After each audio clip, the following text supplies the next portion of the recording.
Hello students, चलिए start करते हैं एक्सरसाइज 13.3 प्रोबेबिलिटी का क्वेश्चन नंबर फर्स्ट देखते हैं क्या है। An urn contain 5 red and 5 black ball. एक यहाँ पे एक थैला मान लिया हमने, क्या है उसके अंदर 5 रेड बॉल हैं, 5 ब्लैक बॉल हैं।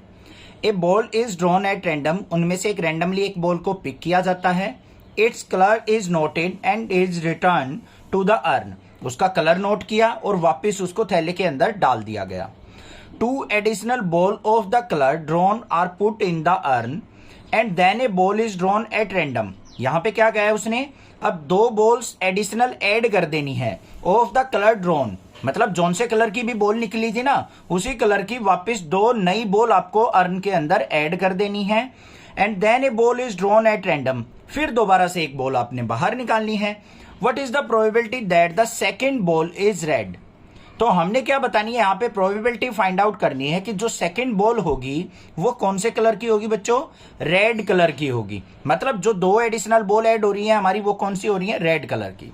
तो ध्यान से देखो यहाँ पे अर्न के अंदर टोटल बॉल कितनी है, पहले टोटल बॉल्स कितनी है हमारे पास, 5 रेड थी 5 ब्लैक थी, तो कितनी होगी टोटल 10 बॉल्स। अब यहां पे 2 इवेंट मान लेते हैं हम। Let E1 is event, first ball is red, first ball is red। E1 क्या इवेंट है जिसमें फर्स्ट बॉल क्या हो, रेड कलर की हो। E2 क्या इवेंट है, E2 is event second ball या फिर first ball is black.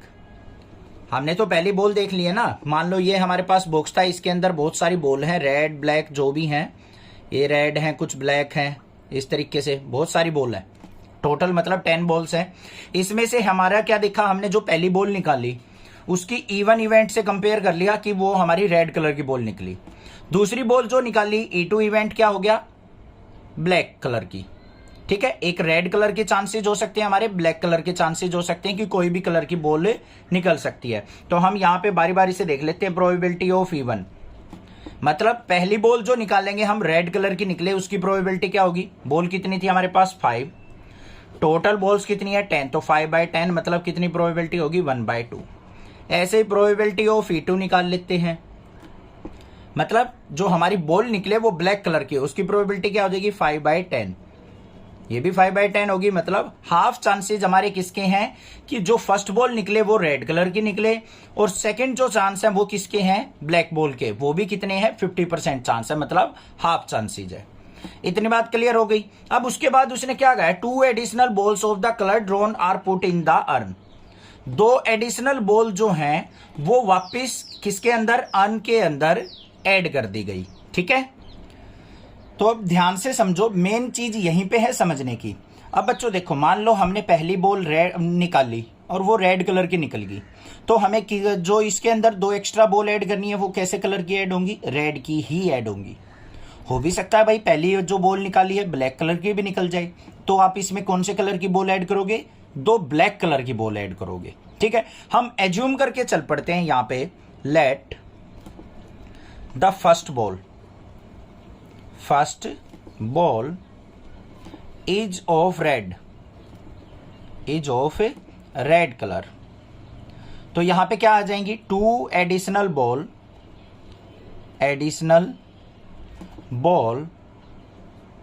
Are of red colour.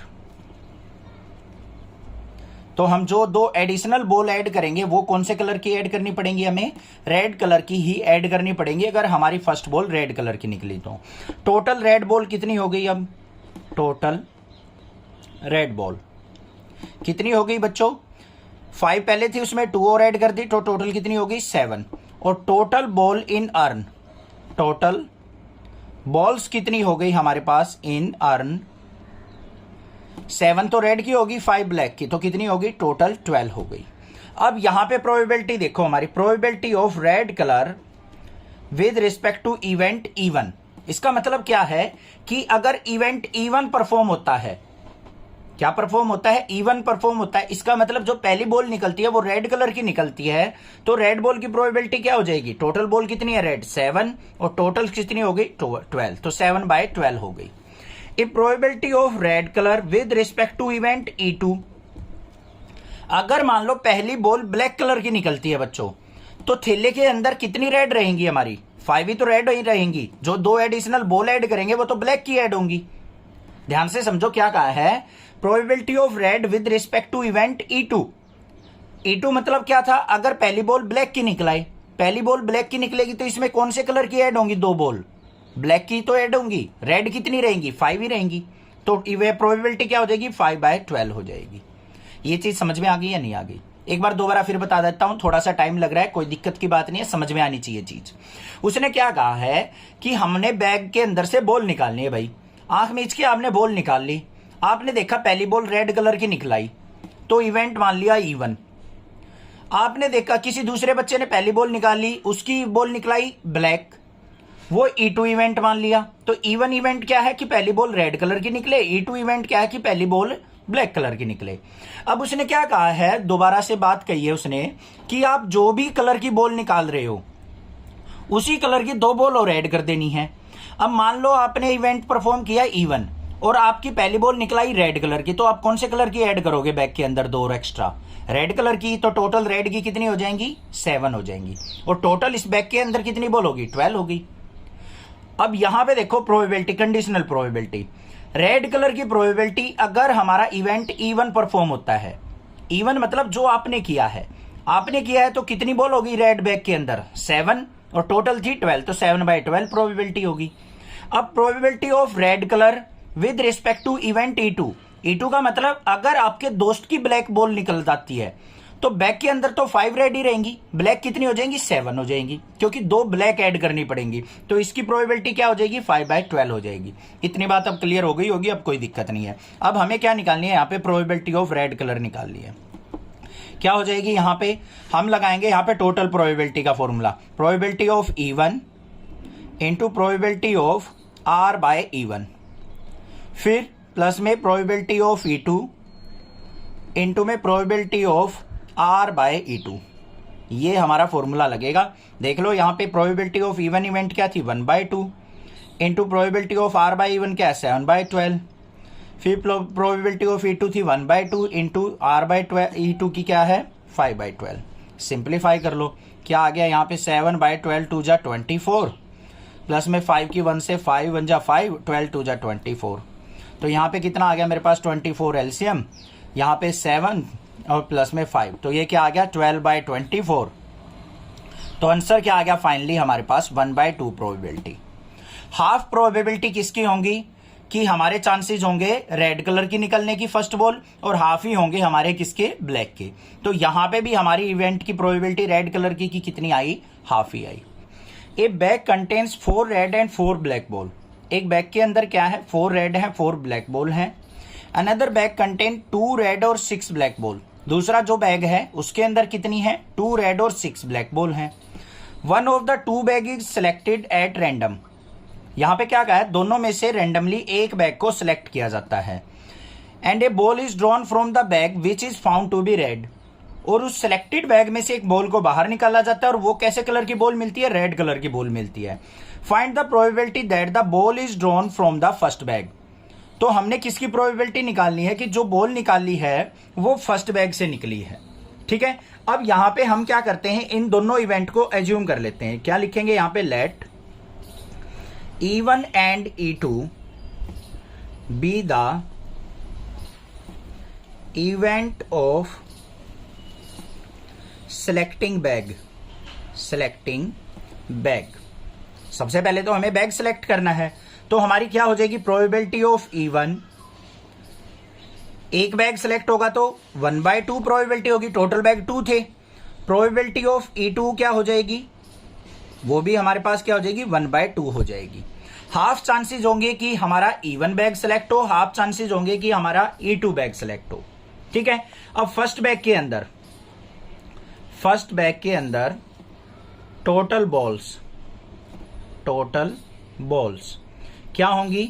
4 red plus में 4 ब्लैक, तो टोटल कितनी होगी? 8 बॉल्स हो गई या नहीं होगी? कोई दिक्कत नहीं होनी चाहिए। अब हमें यहां पे देखनी है क्या? Probability of red ball. क्या देखनी है? Probability of red ball selected from even bag. यही तो निकालनी है हमें। देखो यहां पे क्या कह रखी है कि जो बॉल निकले वो हमारी रेड कलर की निकलनी चाहिए। तो probability of red from even क्या हो जाएगी, रेड कलर के अंदर टोटल बॉल्स कितनी है हमारी, फर्स्ट बैग के अंदर टोटल रेड कितनी है 4 रेड अपॉन में 8, तो मतलब कितनी प्रोबेबिलिटी होगी 1/2 हो गई। सेकंड बैग के अंदर आ जाओ। सेकंड बैग टोटल बॉल्स क्या हैं, 2 रेड हैं प्लस में 6 ब्लैक हैं, तो टोटल बॉल होगी 8 बॉल्स। अब बॉल रेड कलर की हो तो probability of red from E2 event मतलब सेकंड बैग से सिलेक्ट हो, तो क्या हो जाएंगी, रेड कितनी है 2 बाय टोटल बॉल्स 8, मतलब कितनी प्रोबेबिलिटी होगी 1/4। अब हमें क्या निकालनी है, find the probability that the ball is drawn from the first bag.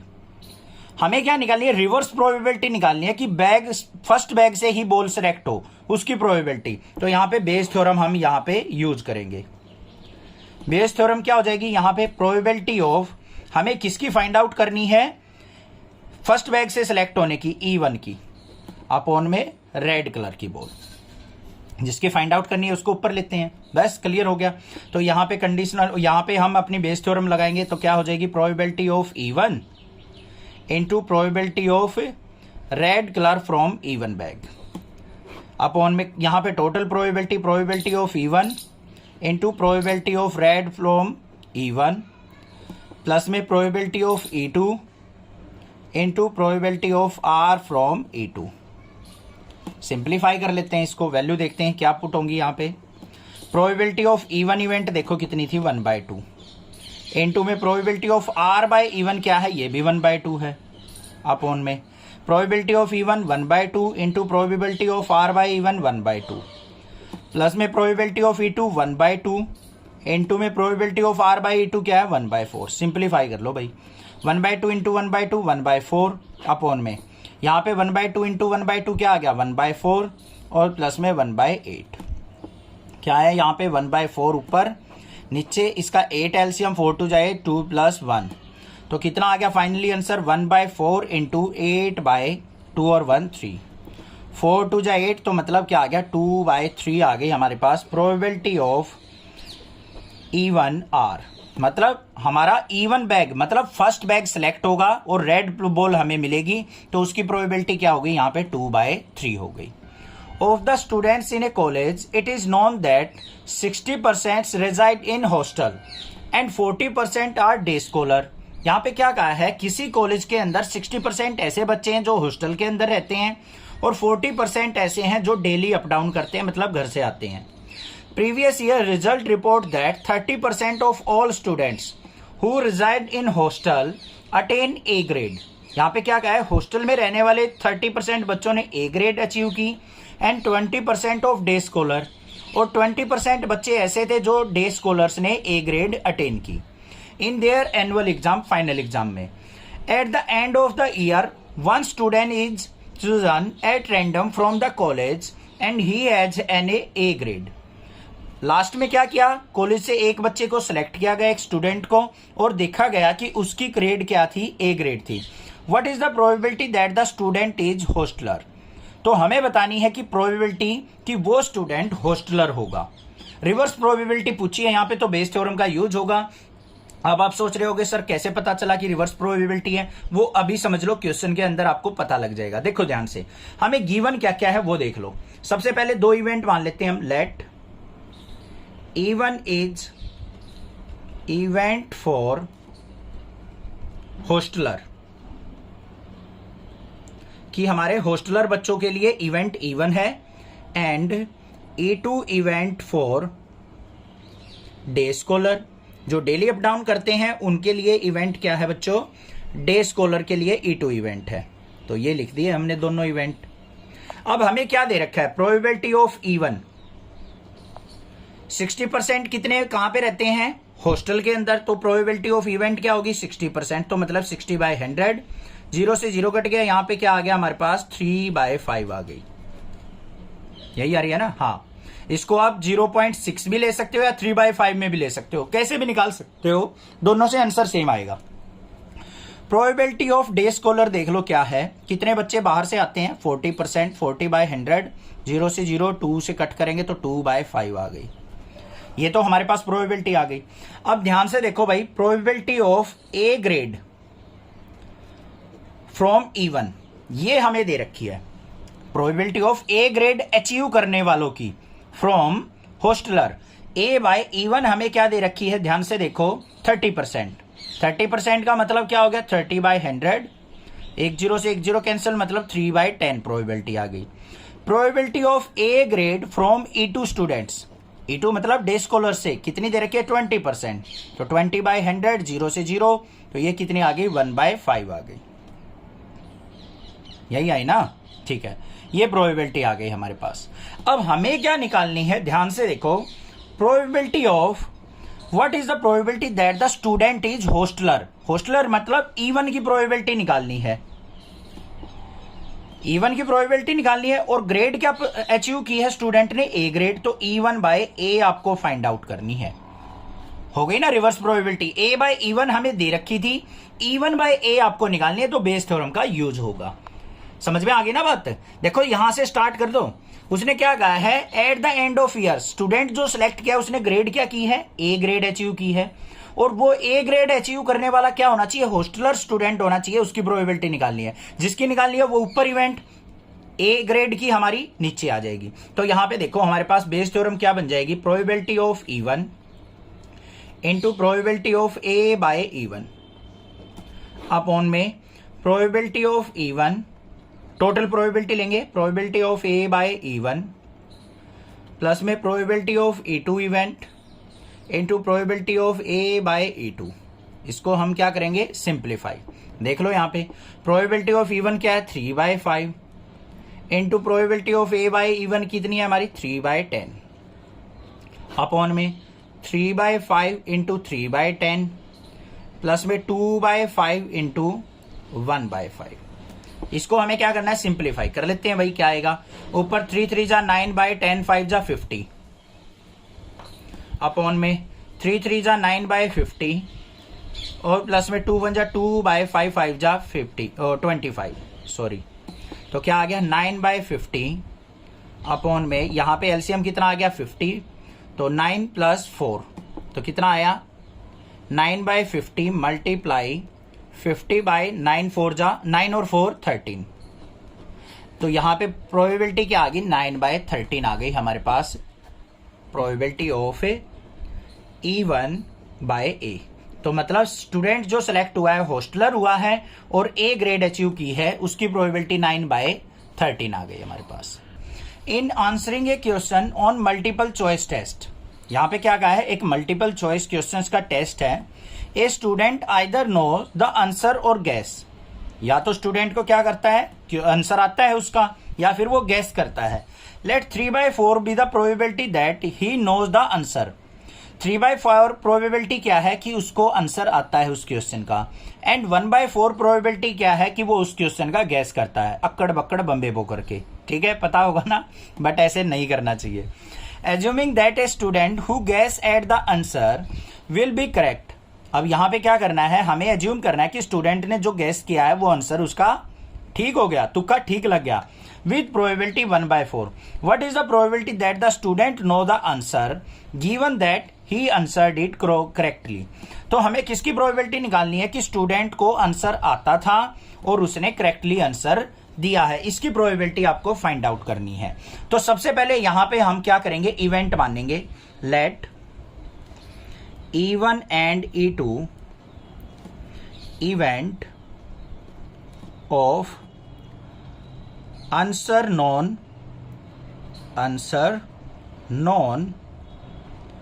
and guess। E1 event किसका है, आंसर नोन, उसको आंसर आता था। E2 इवेंट क्या है, उसने क्या किया, तुक्का मारा, गैस किया है। ठीक है भाई, समझ में आ गया। अब ए इवेंट क्या है, यहां पे किसकी निकालनी है हमें प्रोबेबिलिटी, करेक्ट आंसर होना चाहिए। तो यहां पे let A is event that answer is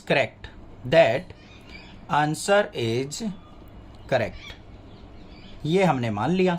अब यहां पे सबसे पहले देखो प्रोबेबिलिटी ऑफ E1 देखो बच्चों क्या दे रखी है। E1 मतलब आंसर नोन है, उसको 3/4 प्रोबेबिलिटी दे रखी है। प्रोबेबिलिटी ऑफ E2 मतलब उसने तुक्का मारा, उसकी प्रोबेबिलिटी क्या है 1/4 दे रखी है। अब यहां पे देखो probability of A with respect to E1 मतलब उसका आंसर ठीक है और उसको आंसर पता था। Probability of A with respect to E1 ये कितनी दे रखी है हमें, ये चीज ध्यान से देखो। इसकी प्रोबेबिलिटी क्या हो जाएगी 1 हो जाएगी। कैसे हो जाएगी ध्यान से देखो। उसने क्या कहा था E1 क्या है, अगर बच्चे को आंसर पता है, अब आंसर ही पता है तो भाई वो अपने आप ही करेक्ट होगा, तो प्रोबेबिलिटी क्या होगी उसकी 1, 100% ठीक होगा, वो आंसर ही पता है। अब मान लो 4 क्वेश्चन है, उसमें मैं आपको बता दूं कि किसी क्वेश्चन का आंसर इंडिया आएगा। अब आपने आंसर ठीक लिखना है तो इंडिया ही तो लिख के आओगे, तो आपके चांसेस कितने 100% चांस है आपने आंसर ठीक किया है। अब ये मत सोचना माइंड के अंदर कि सर जानबूझ के गलत लिख दूंगा मैं तो, या फिर उसके आंसर फिल करते टाइम गलत हो जाएगा। उस चीजों से परे रहना है, हमें दूर रहना है। हमें बस ये सोचना है अगर आपको किसी ने आंसर बता दिया तो आप उसको 100% करेक्ट करके आओगे, उसकी प्रोबेबिलिटी क्या हो जाएगी 1।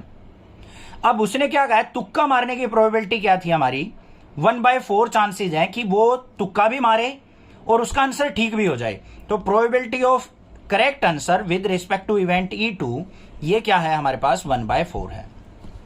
हमें क्या निकालनी है प्रोबेबिलिटी ऑफ E1 कि हमारा जो आंसर है वो पहले से ही नॉन हो और ठीक भी हो, इसकी प्रोबेबिलिटी निकालनी है। देखो what is the probability that the student knows the answer.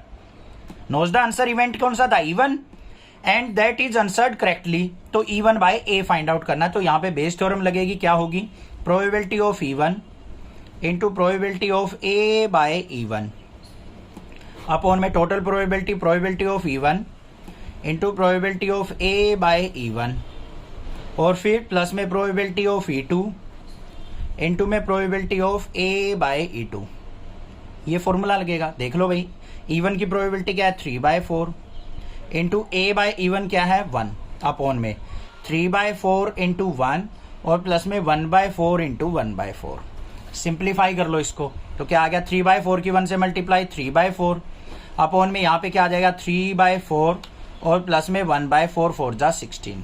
तो क्या हो गया 3/4 अपॉन में एलसीएम कितना आ गया 16, 4 4 जा 16, 4 3 जा 12 प्लस 1, तो 3/4 मल्टीप्लाई 16/12 और 1 13, 4 1 जा 4, 4 4 जा 16, 4 3 जा 12/13 प्रोबेबिलिटी आ गई हमारी कि event E1 with respect to A कि हमारा जो आंसर होगा वो बच्चे को नॉन होगा और आंसर वो करेक्ट देके आएगा। उसकी प्रोबेबिलिटी आ गई 12/13।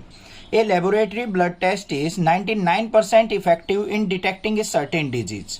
कोई भी एक लेबोरेटरी टेस्ट है जो क्या करता है 99% इफेक्टिव है किसी भी डिजीज को डिटेक्ट करने के लिए। When it is in fact present however the test also yields a false positive result for 0.5% of the healthy person tested.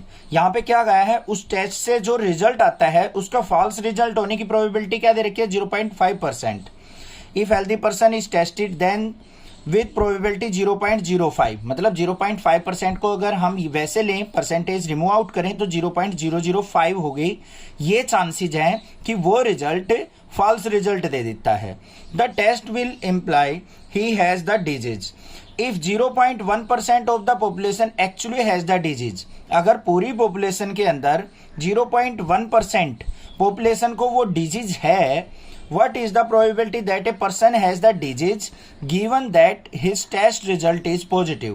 तो हमें किसकी प्रोबेबिलिटी निकालनी है उस पर्सन की निकालनी है जिसको डिजीज है और उसका टेस्ट रिजल्ट क्या आता है पॉजिटिव आता है।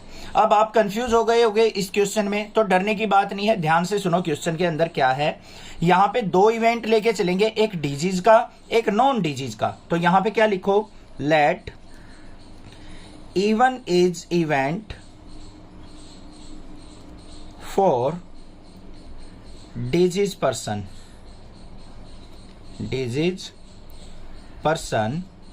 and E2 event for non disease।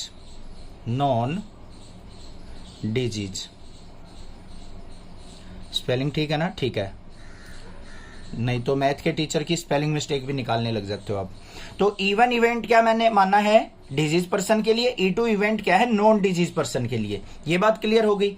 अब यहाँ पे A इवेंट मान लेते हैं हम, जिसका टेस्ट क्या है पॉजिटिव रिजल्ट आ रहा है, उसको भी तो हमें काउंट करना है इवेंट को। तो यहाँ पे क्या लिखेंगे, let A is event for positive test result.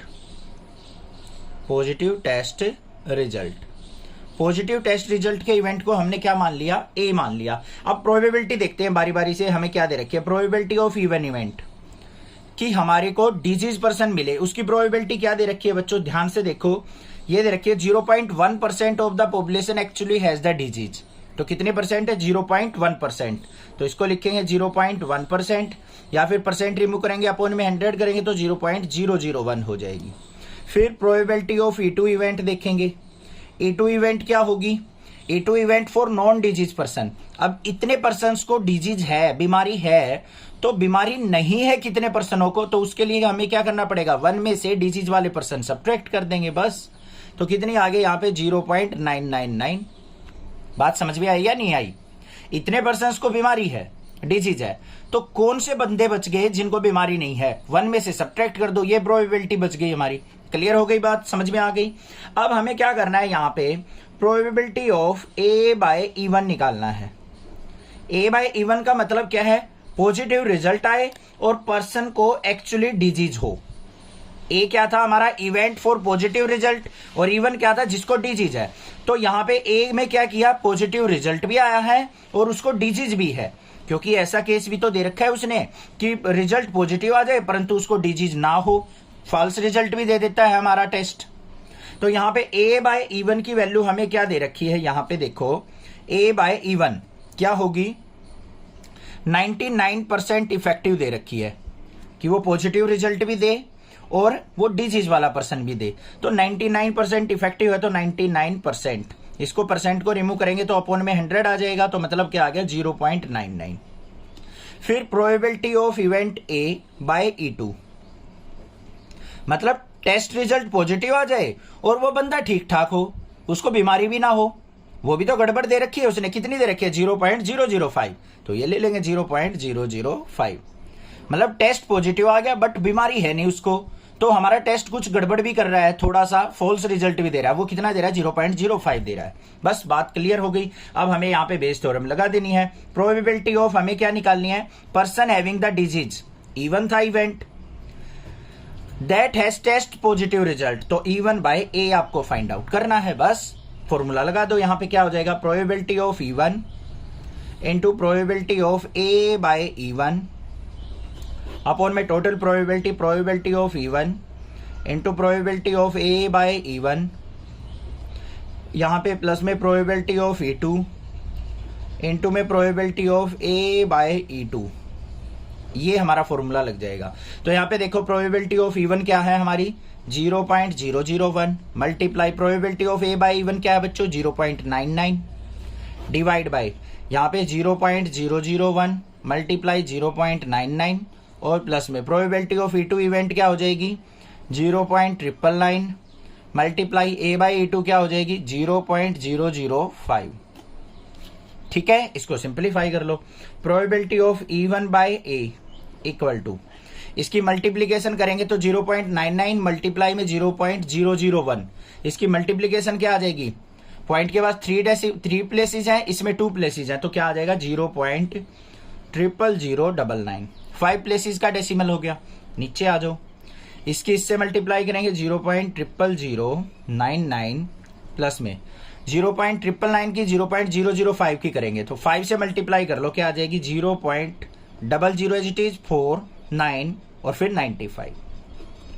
Simplify करो, ये आ गया 0.00099 डिवाइड बाय, इन दोनों को ऐड कर लेंगे, ऐड करेंगे तो ये कितना आ गया मेरे पास 0.005 और 9 14 आएगा। यहाँ पे ये आ गया 9 और 4 14, नहीं यहाँ पे एक डेसिमल ज्यादा है तो ये 5 as it is.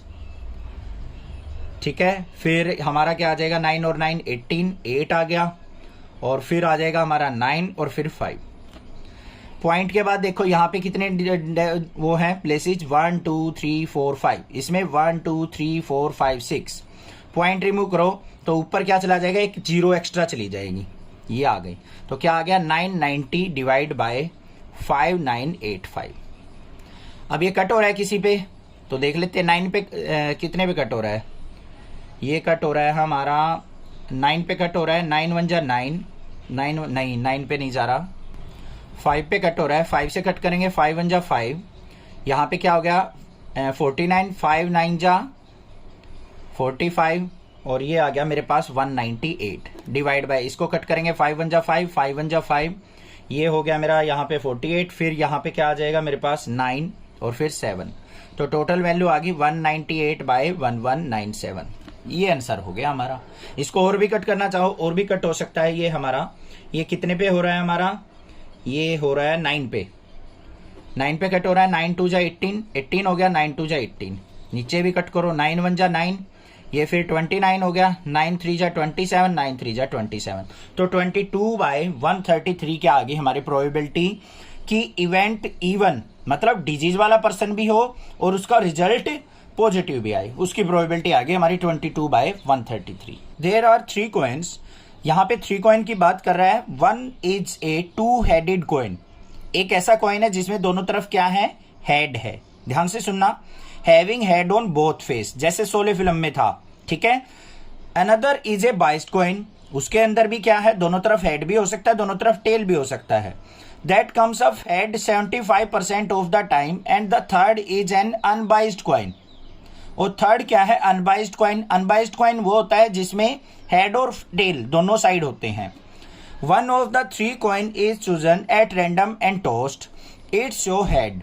What is the probability that it was the 2 headed coin. हमें क्या करना है, यहाँ पे एक टॉस करना है कॉइन को और उसके ऊपर हेड आता है। हमें प्रोबेबिलिटी निकालनी है कि जो वो कॉइन हमने चूज किया है वो 2 हेडेड कॉइन हो। ठीक है, क्वेश्चन समझ में आया थोड़ा बहुत। अब देखते हैं यहाँ पे, सबसे पहले हम इवेंट मान लेते हैं तीनों कॉइन के। लेट E1 E2 E3 मान लो, या फिर कॉइन है तो C1 C2 C3 मान सकते हैं। तो हम यहाँ पे इवेंट E1 E2 E3 मान लेते हैं। Let E1 E2 E3 event for 3 coin.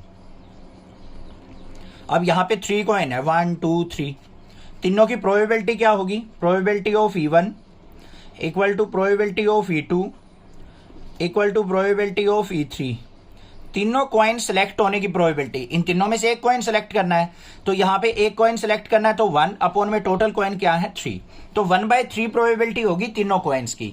कोई सा भी एक रैंडमली पिक किया जा सकता है। ये तो होगी हमारे पास प्रोबेबिलिटी। उसके बाद देखो हमारे पास क्या दे रखा है, बारी बारी से पढ़ेंगे।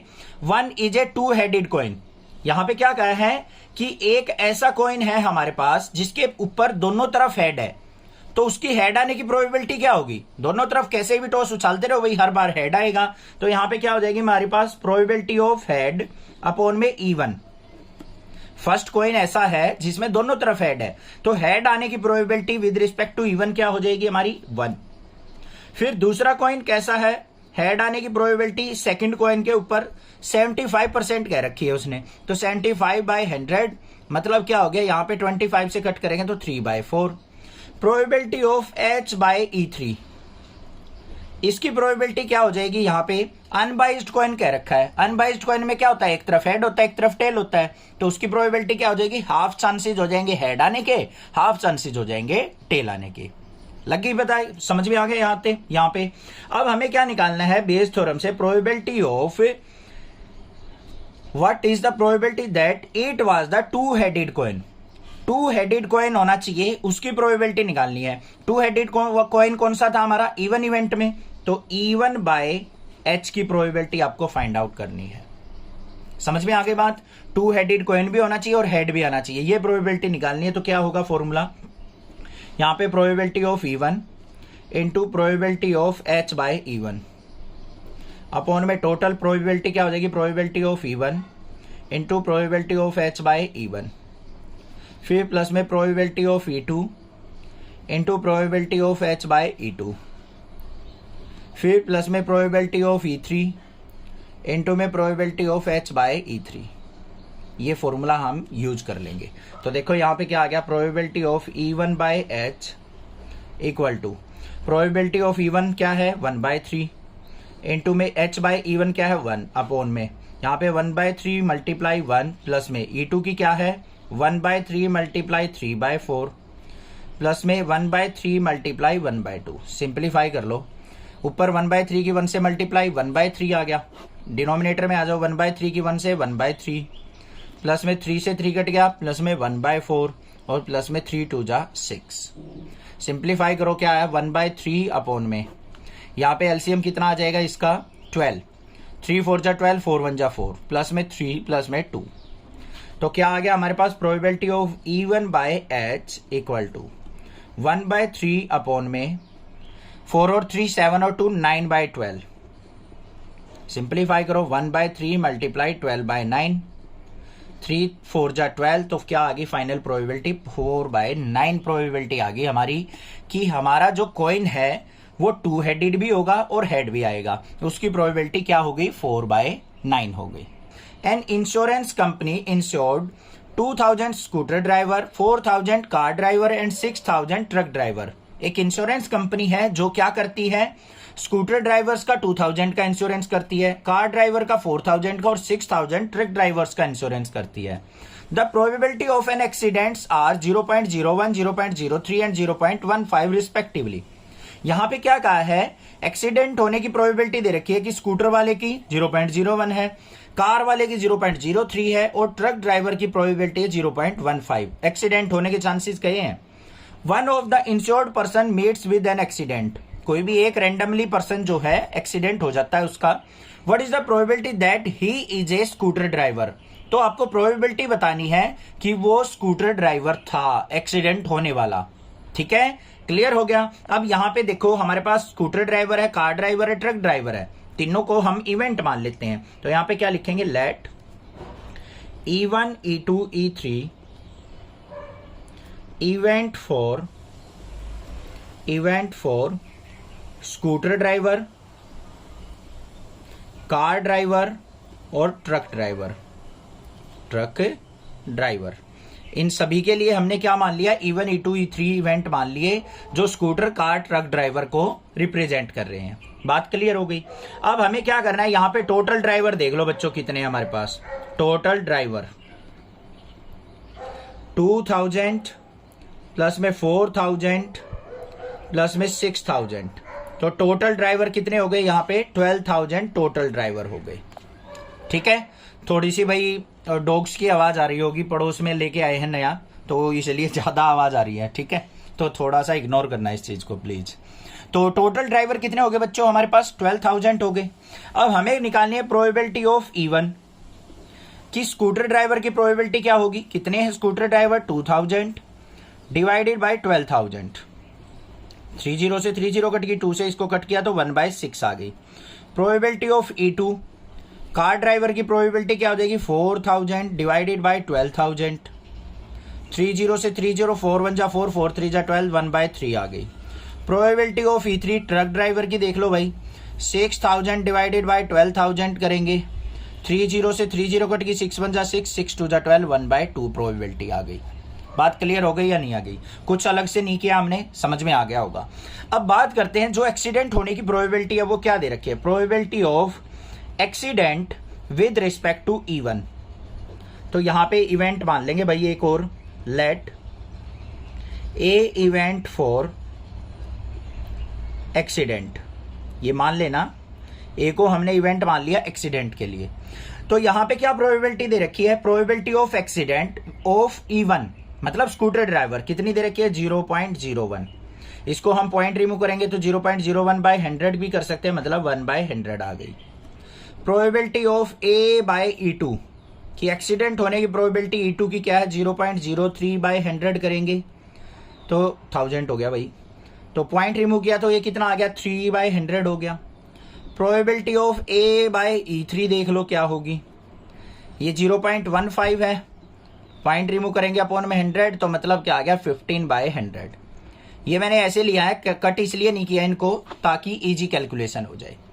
अब हमें किसकी प्रोबेबिलिटी निकालनी है वो ध्यान से देखो, बेस थ्योरम से। प्रोबेबिलिटी ऑफ स्कूटर ड्राइवर कि जो एक्सीडेंट होगा वो किसका होगा, स्कूटर ड्राइवर का। स्कूटर ड्राइवर क्या था हमारा इवेंट, E1 अपॉन भी एक्सीडेंट होना चाहिए उसका ए इवेंट।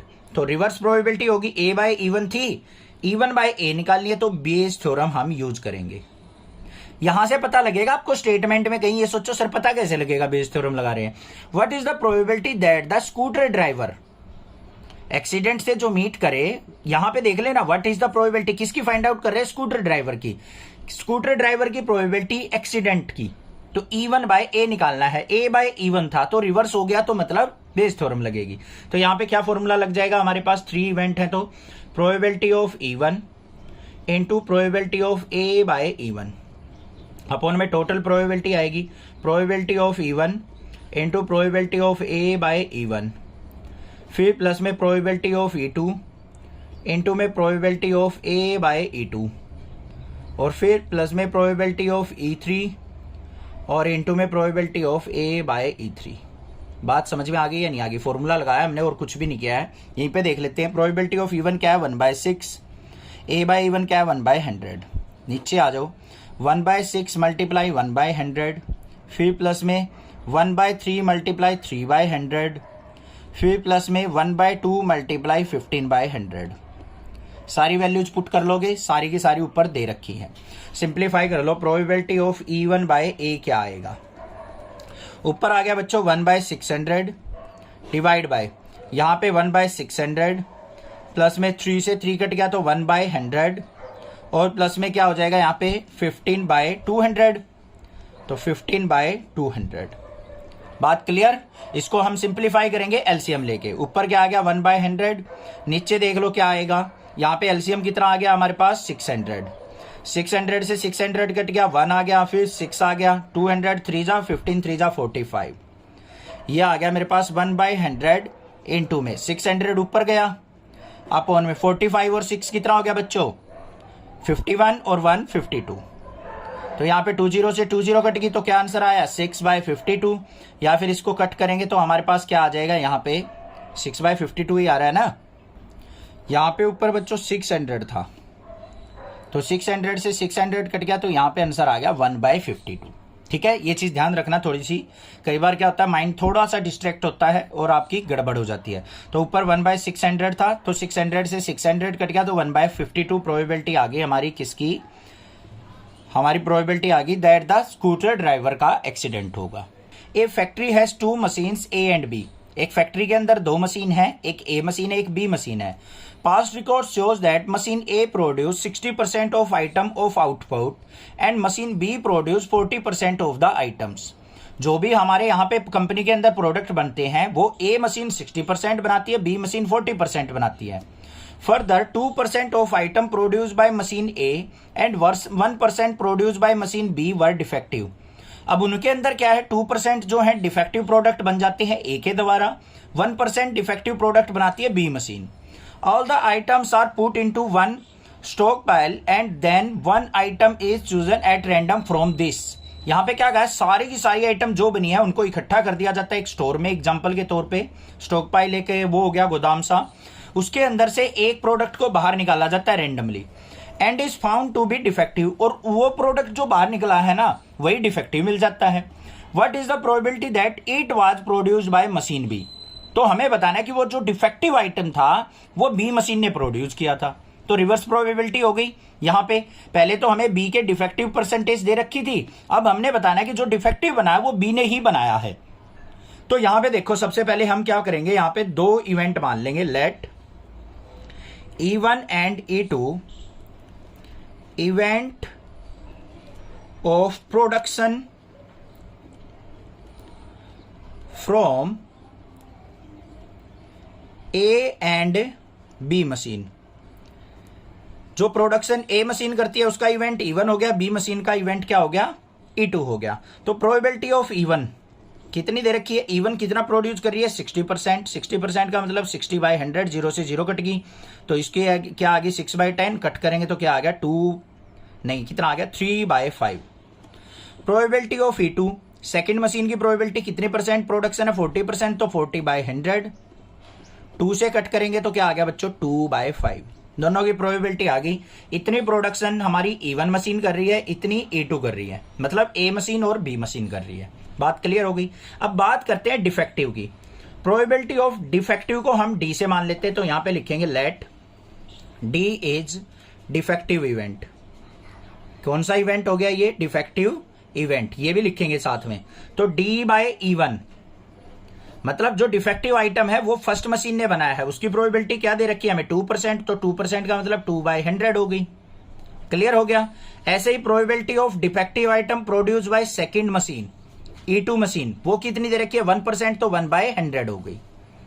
ये बात भी क्लियर हो गई। जो भी डाटा दे रखा है आसानी से लिख लोगे आप। अब हमें क्या निकालना है यहां पे, वो देखो। प्रोबेबिलिटी ऑफ कि डिफेक्टिव आइटम जो है मशीन बी ने प्रोड्यूस किया है, उसके इवेंट को आपने क्या माना है? E2 अपॉन में डिफेक्टिव आइटम E2/D निकालना है, रिवर्स प्रोबेबिलिटी। तो बेस थ्योरम यूज करेंगे हम यहां पे। तो यहां पे क्या आ जाएगा मेरे पास? प्रोबेबिलिटी ऑफ, यहां पे E2 है, ध्यान से देखना, E2/D निकाल रहे हैं। कई बार आप क्या करते हो, याद कर लेते हो, बस E1 ही रखना है हमें तो ऊपर। तो यहां पे क्या आएगा? Probability of E2 into probability of D/E2 upon में क्या आएगा? टोटल प्रोबेबिलिटी क्या आ जाएगी? प्रोबेबिलिटी ऑफ E1 और यहां पे इंटू में प्रोबेबिलिटी ऑफ D/E1 और फिर प्लस में probability of E2 into probability of D/E2। देख लो भाई सिंप्लीफाई करके। प्रोबेबिलिटी ऑफ E2 कितनी है हमारे पास? 2/5 मल्टीप्लाई ये कितनी है? 1/100। देख लो ये रही, कहीं गलती से ये लिख दो। तो यहाँ पे प्रोबेबिलिटी ऑफ E1 क्या है हमारी? 3/5 मल्टीप्लाई बाय D/E1 क्या है? 2/100 प्लस में E2 की 2/5 और मल्टीप्लाई में 1/100। इसको हम क्या करेंगे? सिंप्लीफाई कर लेंगे। तो यहाँ पे probability of E2 defective is equal to, यहाँ पे क्या हो गया हमारा? 2/5 की 100 से मल्टीप्लाई 500। डिनोमिनेटर में आ जाओ। 3 × 6/500 प्लस में 2/500। सिंप्लीफाई करो। 2/500 अपॉन में एलसीएम कितना आ गया? 500। तो 6 + 2। तो बिल्कुल सिंपल आ गई कैलकुलेशन। 2/500 मल्टीप्लाई, इसको ऊपर लेके जाएंगे 500/6 और 2 8। 500 से 500 कट गया। 2 × 1 = 2, 2 × 4 = 8। तो क्या आ गया यहाँ पे? 1/4। ये हमारी प्रोबेबिलिटी आ गई किसकी? कि डिफेक्टिव आइटम जो है बी मशीन ने प्रोड्यूस किया है उसकी। तो 1/4 प्रोबेबिलिटी होगी। 2 groups are competing for the position on the board of director of a corporation.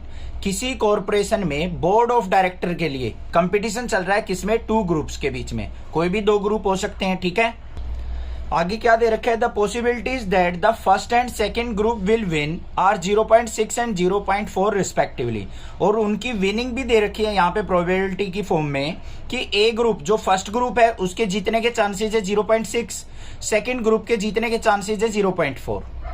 Further if the first group win, अगर फर्स्ट ग्रुप जीतता है, the probability of introducing a new product is 0.7। अगर उसने कहा है कि first group अगर जीत जाता है, उसका पर्सन जो है डायरेक्टर बन जाता है, तो एक नए प्रोडक्ट की लॉन्चिंग होगी, उसकी प्रोबेबिलिटी क्या है? 0.7 है। And the corresponding probability is 0.3 if the second group win. अगर सेकंड ग्रुप जीतता है तो नए प्रोडक्ट की जो लॉन्चिंग होगी वो क्या है? 0.3% है। परसेंट नहीं है, 0.3 दे रखी है। Find the probability that the new product introduce was by the second group. हमने किसकी प्रोबेबिलिटी निकालनी है कि न्यू प्रोडक्ट जो हमारा लॉन्च हो वो किसके द्वारा हो? सेकंड ग्रुप के द्वारा लॉन्च हो। इसकी प्रोबेबिलिटी आपको फाइंड आउट करनी है। तो यहां पे क्या करते हैं हम? सबसे पहले 2 इवेंट मान लेते हैं। Let E1 and E2 are event for event of win of group first and group second. समझ में आ गई बात? E1 प्रोबेबिलिटी किसकी माननी है? ग्रुप फर्स्ट की विनिंग की। E2 हमने किसकी माननी है? ग्रुप सेकंड की माननी है। दोनों चीज हमने यहां पे राइट डाउन कर ली, कोई प्रॉब्लम नहीं होनी चाहिए। आगे देखते हैं। अब उसने क्या कहा है? एक न्यू प्रोडक्ट लॉन्च हो रहा है, उसको हम कोई और नाम से इवेंट मान लेते हैं। न्यू प्रोडक्ट है तो N से मान लेते हैं। Let N is event for new product कोई भी मान सकते हैं, यहाँ पे ए भी मान सकते हो, बी भी, सी भी, डी भी, जो भी आपका दिल करे वो मान सकते हो इवेंट को, बट आपको लिखना पड़ेगा स्टार्टिंग में कि क्या चीज आपने क्या माननी है। अब इवेंट 1 और इवेंट 2, ई क्या था, फर्स्ट ग्रुप का मेंबर सेलेक्ट हो, E2 क्या था, सेकंड ग्रुप का मेंबर सेलेक्ट हो। तो प्रोबेबिलिटी ऑफ E1 की विनिंग चांसेस कितने दे रखे हैं, 0.6 दे रखे हैं। प्रोबेबिलिटी ऑफ E2 क्या दे रखी है बच्चों, हमें 0.4 दे रखी है, लिख दिया हमने।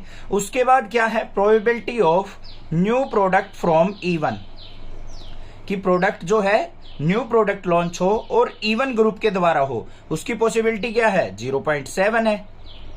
Probability of N by E2, new product launch by E2 group, उसकी प्रोबेबिलिटी क्या है, 0.3 है।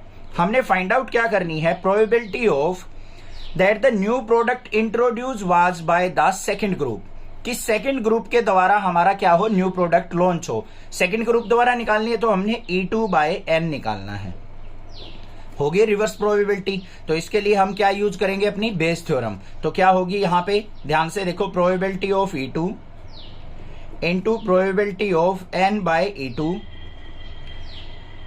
अपॉन में total probability of E1 into probability of N by E1 plus में probability of E2 into probability of N by E2। यहां पे क्या करना है, इनकी वैल्यूज को पुट कर लेना है। अब वैल्यू देखो यहाँ पे, प्रोबेबिलिटी ऑफ E2 क्या थी, 0.4 multiply N by E2 second event की 0.3 divide by probability of E1 क्या है, 0.6 मल्टीप्लाई N बाय E1 क्या है, 0.7 प्लस में प्रोबेबिलिटी ऑफ E2 क्या है, 0.4 मल्टीप्लाई N बाय E2 क्या है, 0.3। सिंप्लीफाई कर लो, probability of E2 by N equal to 0.4 की 0.3 से मल्टीप्लाई करेंगे बच्चों, क्या आ जाएगा, 4 3 जा 12, तो मतलब 0.12 आ गया। अपॉन में 7 6 जा 42, तो 0.42 प्लस में 0.4 की और 3 की 0.12, क्या आ गया, 0.12 अपॉन में 0.54। पॉइंट से पॉइंट रिमूव हो गया तो क्या आ गया, 12/54। और किस पे कट रहा है ये हमारा, 6 पे, 6 2 जा 12 और 6 9 जा 54। 2/9 प्रोबेबिलिटी आ गई हमारी किसकी, कि हमारा जो प्रोडक्ट जो लॉन्च होगा, न्यू प्रोडक्ट, वो E2 ग्रुप के द्वारा लॉन्च होगा। जिसकी प्रोबेबिलिटी निकालनी हो वो ऊपर लिखा जाता है। इससे हमें पता चलेगा कि रिवर्स प्रोबेबिलिटी आपको फाइंड आउट करनी है। Suppose a girl throw a die, यहाँ पे क्या कहा है, मान लेते हैं कि एक लड़की जो है एक डाई को थ्रो करती है। इफ सी गेट्स ए 5 और 6 सी टॉस ए कॉइन 3 टाइम्स। यहाँ पे क्या कहा है, अगर लड़की को 5 और 6 मिलता है तो वो लड़की टॉस करती है कॉइन को 3 times and notes the number of head, और वो नंबर डिनोट कर लेती है, नोट कर लेती है कि हेड आया है या टेल आया है। If she gets 1 2 3 4 she toss a coin once, अगर उसकी डाई पे नंबर आता है 1 2 3 4 तो वो क्या करती है, कॉइन को एक ही बार टॉस करती है and notes whether a head और ए टेल इज ऑब्टेन, तो वो फिर नोट कर लेती है कि हेड आया है या टेल आया है। If she obtain exactly 1 head, अगर उसको एग्जैक्टली एक बार हेड मिलता है, what is the probability that she threw 1 2 3 और 4 विद द डाई, तो उसने बताना है कि एग्जैक्टली 1 हेड मिलता है तो उसने डाई के ऊपर 1 2 3 4 मिला है। इसकी प्रोबेबिलिटी आपको फाइंड आउट करनी है। बिल्कुल आसान क्वेश्चन है, चिंता मत करो, बिल्कुल इजी है। देखो यहाँ पे हम इवेंट मान लेते हैं, हम let event E1 for number on die 1 2 3 4। अगर डाई के ऊपर 1 2 3 4 आता है तो इवेंट हमने क्या मान लिया, E1 मान लिया। यहां पे let event E2 for number on die 5 6। अगर डाई के ऊपर 5 और 6 आता है तो हमने उसके इवेंट को क्या मान लिया, E2 इवेंट मान लिया। यहां तक बात क्लियर हो गई। अब यहां पे एक और चीज गई है उसने कि हेड आना चाहिए हमारा, ऑब्टेन एग्जैक्टली 1 हेड, तो इस इवेंट को भी मान लेते हैं, let H is event for head. Head आने की प्रोबेबिलिटी क्या मान ली हमने, H से डिनोट कर ली। अब यहां पे देखो, सबसे पहले प्रोबेबिलिटी ऑफ E1 इवेंट क्या होगी, नंबर क्या आने चाहिए, 1 2 3 4, टोटल नंबर कितने हो गए, 4, फेवरेबल आउटकम हो गए 4, और डाई पे टोटल नंबर्स कितने होते हैं, 6, तो 4/6 होगी, मतलब यहाँ पे 2/3 प्रोबेबिलिटी हो गई। E2 इवेंट की क्या हो जाएगी, कितने नंबर है, ओनली 2 नंबर्स है, तो 2/6 मतलब कितनी प्रोबेबिलिटी होगी, 1/3। ये तो पता होगा ना 2/6 क्यों किया है, number of favourable outcome upon में total number of outcome. Die के ऊपर टोटल नंबर 6 होते हैं, यहाँ पे इवेंट में 2 आ रहे हैं, तो 2/6 मतलब 1/3 प्रोबेबिलिटी होगी हमारी किसकी, E2 इवेंट की। बात क्लियर होगी बच्चों, कोई दिक्कत नहीं होनी चाहिए। अब ध्यान से सुनो एक और चीज, यहाँ पे क्या कहा है उसने, अगर डाई के ऊपर हमारा 5 और 6 आता है तो आपको कॉइन कितने टाइम्स टॉस करना है, 3 टाइम। अगर आपकी डाई के ऊपर 1 2 3 4 आता है तो आपको कॉइन कितने बार टॉस करना है, 1 टाइम टॉस करना है। तो यहां पे देखो हमारे पास क्या हो गई, probability of head of event E1। क्या कहा है उसने, हेड आने की प्रोबेबिलिटी जब इवेंट परफॉर्म होता है। इवन कौन सा है, जब हमारा क्या आता है, 1 2 3 4 आता है। 1 2 3 4 आने के बाद हमने कितनी बार टॉस करना है कॉइन को, 1 बार। तो प्रोबेबिलिटी क्या होगी हेड आने की, 1/2। यही तो होगी ना, कॉइन को कितनी बार टॉस करना है, एक सिंगल टाइम टॉस करना है। अगर इवन इवेंट परफॉर्म होगा मतलब डाई के ऊपर 1 2 3 4 आएगा तो कॉइन वंस आपको टॉस करना है, उसमें हेड आने की प्रोबेबिलिटी क्या होगी, 1/2। या तो हेड आ सकता है या टेल आ सकता है, तो हाफ प्रोबेबिलिटी हेड की होगी, हाफ टेल की होगी, तो हेड की कितनी होगी, 1/2। Probability of head in event E2। E2 event में हेड आने की प्रोबेबिलिटी क्या होगी, ये सोच लो बच्चों, जल्दी बताओ। देखो ध्यान से, अगर मान लो E2 इवेंट परफॉर्म होता है, E2 इवेंट में क्या आएगा, 5 और 6। उसके बाद हमने कॉइन को कितनी बार टॉस करना है, 3 टाइम्स टॉस करना है। तो टोटल सैंपल स्पेस क्या हो जाएंगे हमारे पास, 8 सैंपल स्पेस हो जाएंगे। 3 कॉइन टॉस होने के बाद टोटल सैंपल स्पेस क्या हो जाएंगे हमारे, 8। और हमें एग्जैक्टली 1 हेड चाहिए, तो इतने के ये कौन से केस बनेंगे, तीनों केस में एक एक बार हेड होगा, तो 3/8 प्रोबेबिलिटी हो जाएगी। पहली बार कॉइन टॉस किया हमने, क्या हो गया, देखो पहली बार 3 कॉइन है, ये कॉइन है, ये कॉइन है, ये कॉइन है। एक इस कॉइन की हेड आने की प्रोबेबिलिटी क्या होगी, 1/2। इस कॉइन की भी हेड आने की प्रोबेबिलिटी 1/2, इसकी भी 1/2 होगी ना।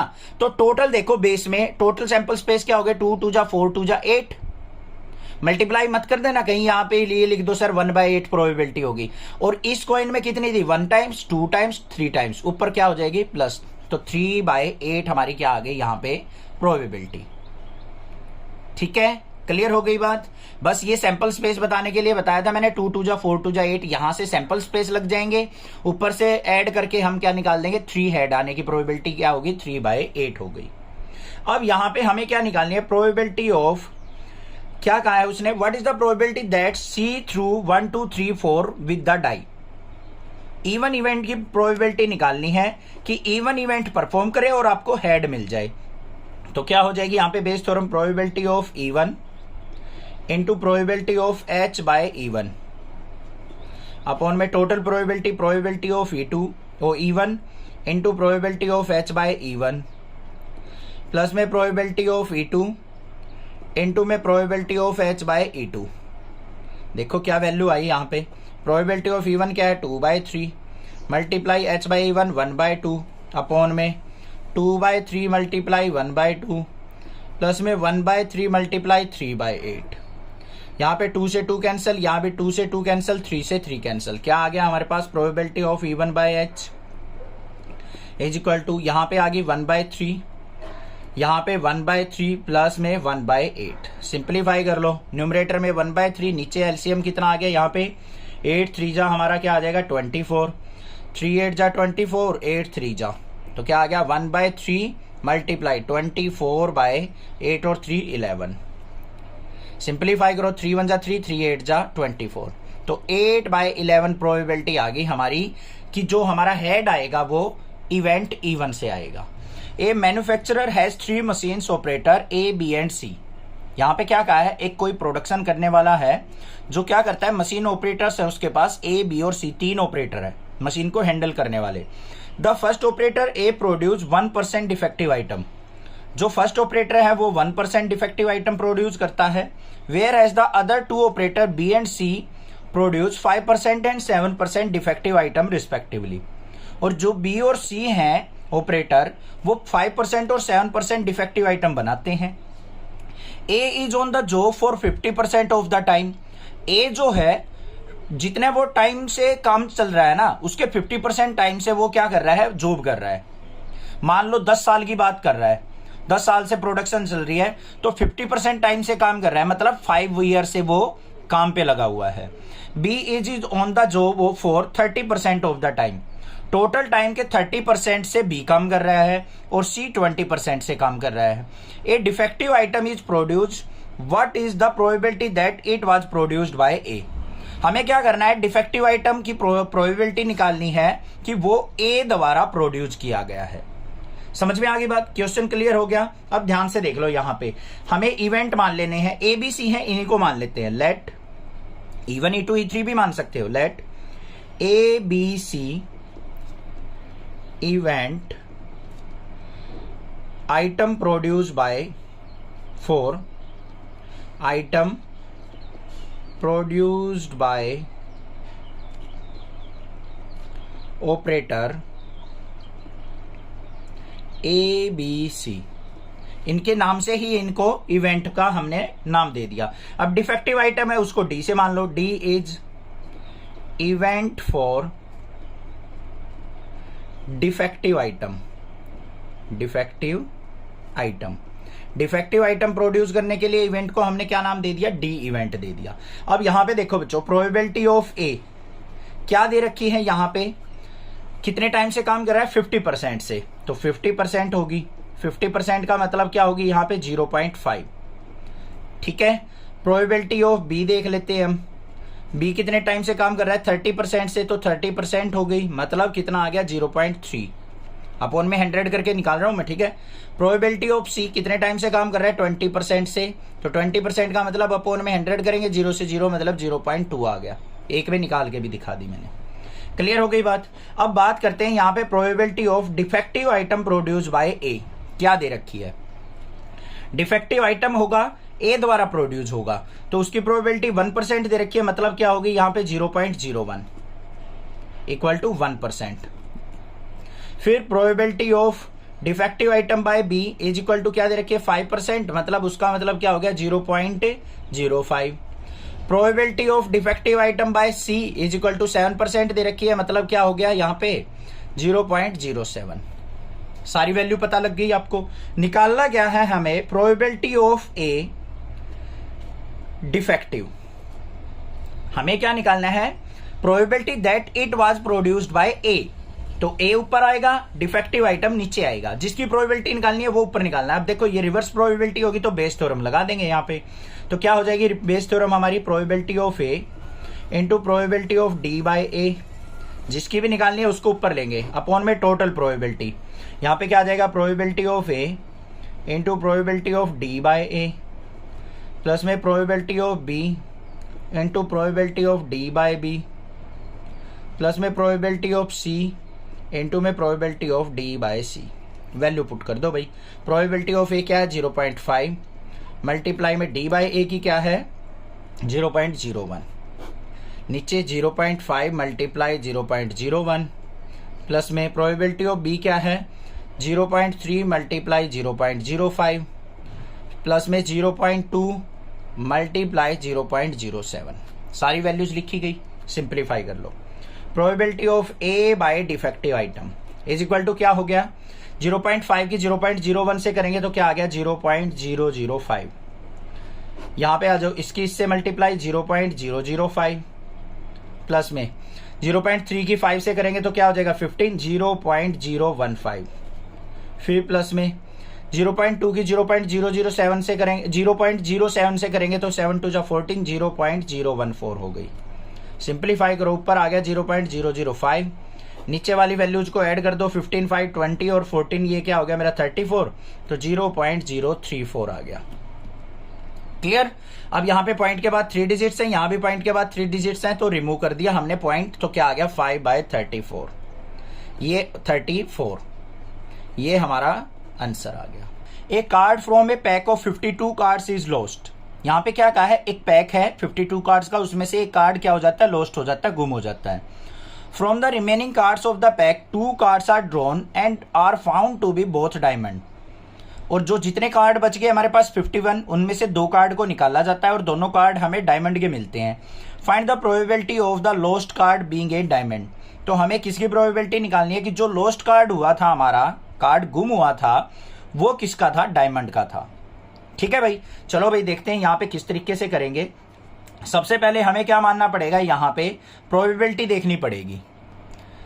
उसके पहले हमें क्या मानने पड़ेंगे, 2 इवेंट मानने पड़ेंगे कि जो हमारा लॉस्ट कार्ड हुआ है वो डायमंड का भी हो सकता है और डायमंड ना भी हो सकता है। मतलब वो हमारा क्या हो सकता है, स्पेड का भी हो सकता है, क्लब का भी हो सकता है, हार्ट का भी हो सकता है। तो हम यहाँ पे 2 इवेंट मान लेते हैं। Let even event for diamond card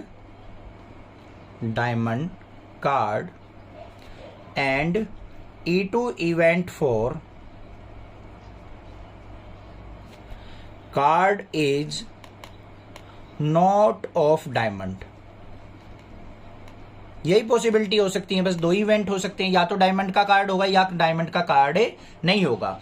अब प्रोबेबिलिटी ऑफ इवन देख लो क्या होगी कि हमारा कार्ड डायमंड का होगा। डायमंड कितने होते हैं, 13 अपॉन में 52। तो प्रोबेबिलिटी होगी 13/52, मतलब 1/4 चांस है कि हमारा कार्ड जो है डायमंड का लॉस्ट हुआ है। प्रोबेबिलिटी ऑफ E2 इवेंट देख लो क्या है। टोटल रिमेनिंग कार्ड कितने बच गए, 39/52। इसमें देखेंगे तो यहाँ पे क्या आ जाएगी हमारे पास 3/4, 13 3 जा 39, 13 4 जा 52। दूसरी इवेंट E2 की प्रोबेबिलिटी क्या आ गई, 3/4 चांस है कि वो कार्ड जो लॉस्ट हुआ है वो डायमंड का ना हो। इतनी बात क्लियर हो गई। अब यहाँ पे इवेंट मान लेते हैं हम। Let A is event for 2 cards drawn। 2 cards drawn, 2 card निकालने हैं ना अब हमें, तो उसका इवेंट को हमने क्या मान लिया, A इवेंट से डिनोट कर लिया। अब यहां पे देखो probability of A from even, 2 card जो निकाले हमने वो किससे निकले, इवन इवेंट से, मतलब डायमंड के दोनों निकले। तो उसकी प्रोबेबिलिटी क्या होगी, ध्यान से देखो। हमारे पास टोटल कार्ड कितने हैं बच्चों, 51। समझना ध्यान से। अब टोटल हमारे पास क्या थे, 52 थे।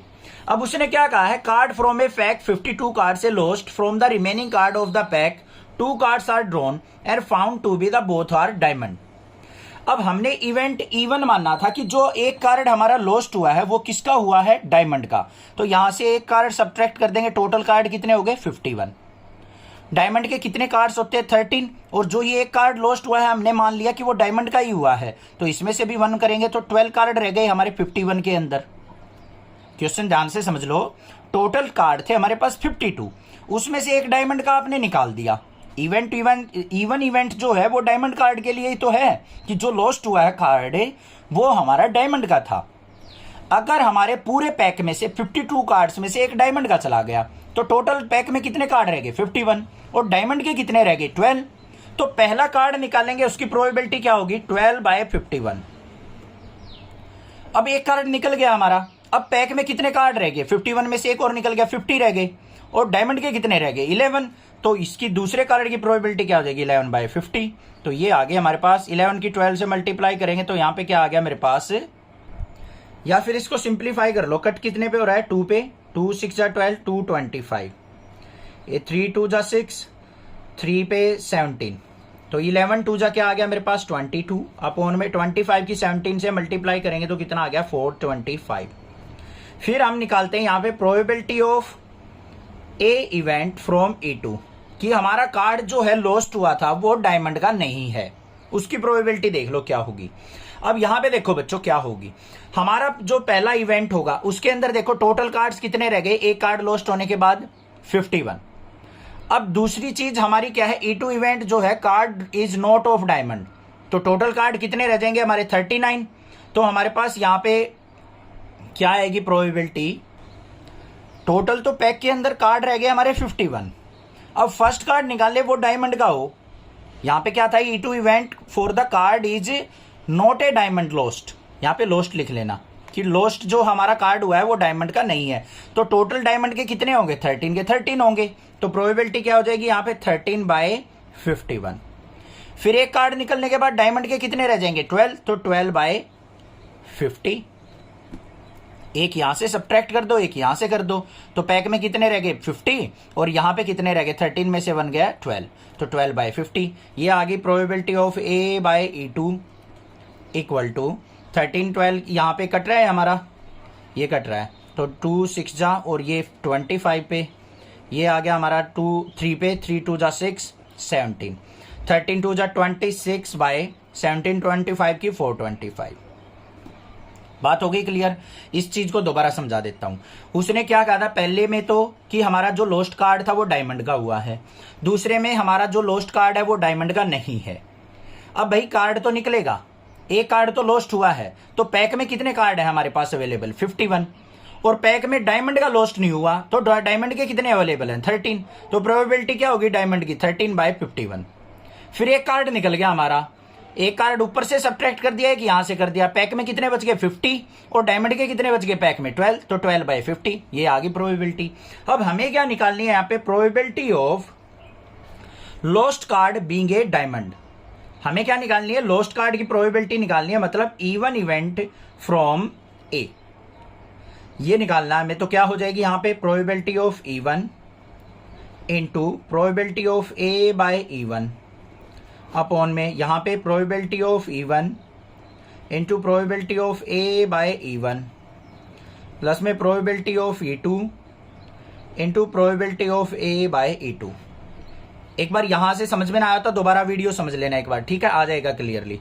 प्रोबेबिलिटी ऑफ इवन कितनी है 1/4 मल्टीप्लाई ए बाय इवन कितनी निकली है 22/425।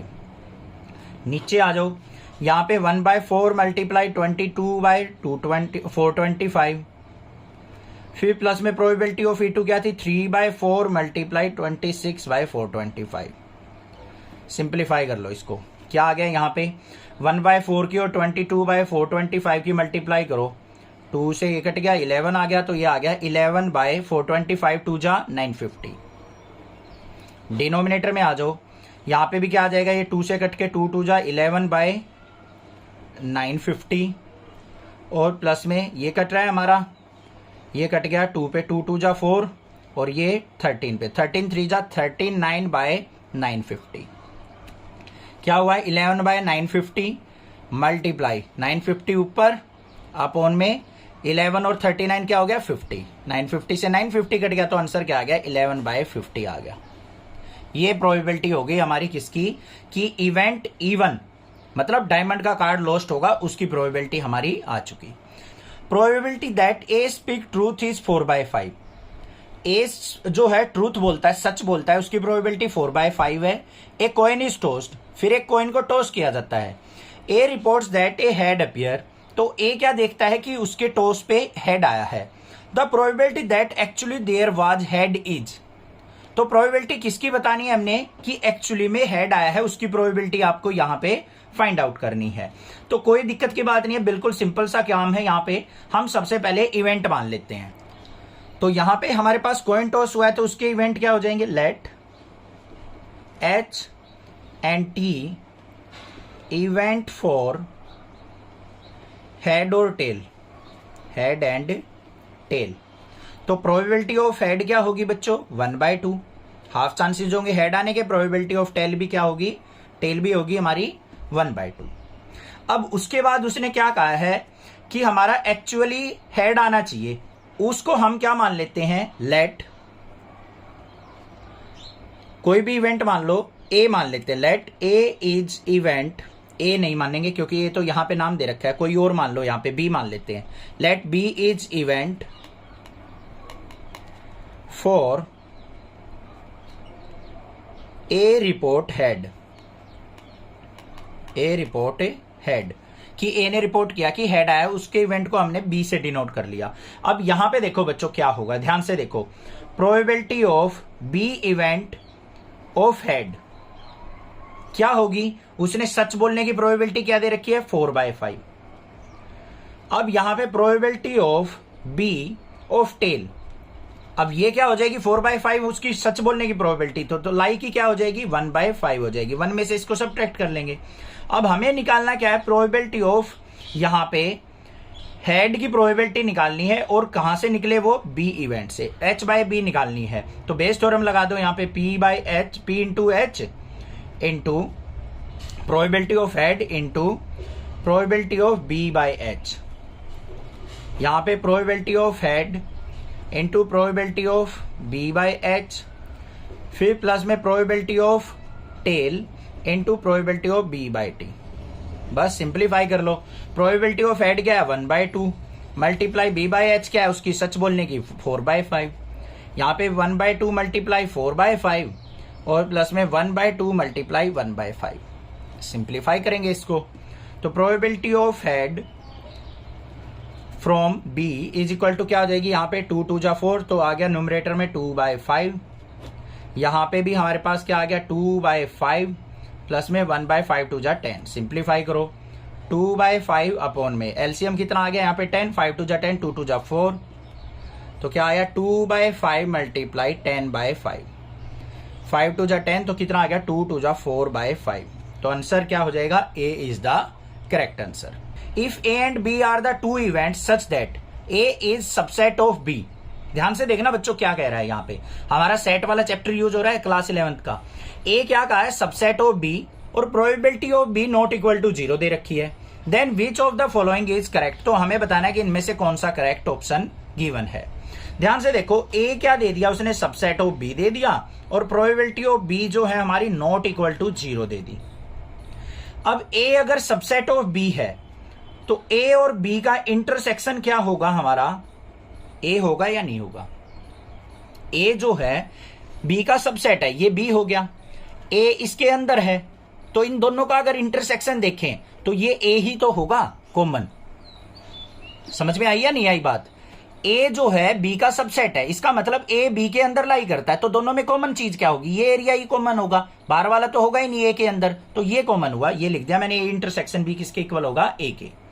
अब probability of A by B किसके इक्वल होती है हमारी, probability of A intersection B upon में प्रोबेबिलिटी ऑफ बी के। अब probability of A intersection B किसके इक्वल है हमारी, ए के इक्वल है। अगर इसको प्रोबेबिलिटी की फॉर्म में लेते हैं, पी लेते हैं, तो ये किसके इक्वल हो जाएगी, probability of A intersection B को मैं क्या लिख सकता हूं, ए अपॉन में प्रोबेबिलिटी ऑफ बी। मतलब क्या आ गया, probability of A by B is equal to किसके, प्रोबेबिलिटी ऑफ ए अपॉन में प्रोबेबिलिटी ऑफ बी। ये बात क्लियर हो गई, कोई दिक्कत नहीं है। इसकी इससे मल्टीप्लाई कर दो, probability of A by B into probability of B is equal to किसके आया, प्रोबेबिलिटी ऑफ ए। ये कंडीशन आ गई आपके पास।